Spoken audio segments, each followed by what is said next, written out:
IMDb 2024 జాబితాలో తృప్తి డిమ్రీ అగ్రస్థానం దక్కించుకుంది. ఆలియా భట్, దీపికా పదుకొనే లాంటి అగ్రనాయకులను సైతం తృప్తి రేసులో వెనక్కు నెట్టేసింది.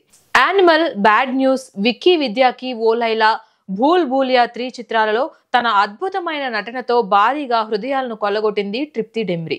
ఇది ఒక అద్భుతమైన సంవత్సరం. తృప్తి తన పాత్రలకు విస్తృతమైన ప్రశంసలు అందుకుంది. సోషల్ మీడియాలోనూ తృప్తి ఫోటోషూట్లు వైరల్ అవుతున్నాయి.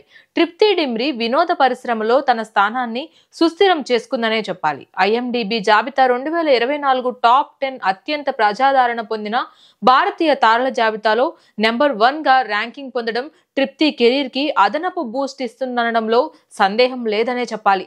ఉత్తరాఖండ్ లో జన్మించిన తృప్తి డిమ్రీ పోస్టర్ బాయ్స్ తో బాలీవుడ్ లోకి ప్రవేశించింది. అయితే 2018 చిత్రం లైలా మజ్నులో తన పాత్రతో విమర్శకుల ప్రశంసలు పొందింది. బుల్బుల్ కళలో సంక్లిష్టమైన పాత్రలో తన అద్భుత నటన వర్ధమాన తారగా నిలబెట్టింది. ఆమె బహుముఖ ప్రజ్ఞ, ఆకర్షణీయమైన రూపం తన ఎదుగుదలకు సహకరిస్తున్నాయి. డిసెంబర్ 5న ఐఎండిబి తన వార్షిక జాబితాను 250 మిలియన్లకు పైగా ప్రపంచ సందర్శకుల పేజీ వీక్షణల ఆధారంగా వెల్లడించింది. తృప్తి ఈ ఎంపికకు తన కృతజ్ఞతాభావాన్ని తెలియజేసింది. జాబితాలో నెంబర్ 1 ర్యాంక్ పొందడం నిజంగా గొప్ప గౌరవం. ఈ గుర్తింపు నా అభిమానుల వల్లనే సాధ్యమైంది. వారి అపురూపమైన మద్దతుకు, సహకారానికి ప్రతి ఒక్కరికి ధన్యవాదాలు అని తెలిపింది. ఈ సంవత్సరం మాతృత్వాన్ని స్వాగతించిన దీపికా పదుకొనే, ఫైటర్, కల్కి 2898 AD వంటి భారీ చిత్రాలతో అభిమానులు ముందుకు వచ్చింది. జాబితాలో దీపికా 2వ స్థానంలో నిలిచింది. ఇషాన్ కట్టర్ 3వ స్థానంలో నిలిచాడు.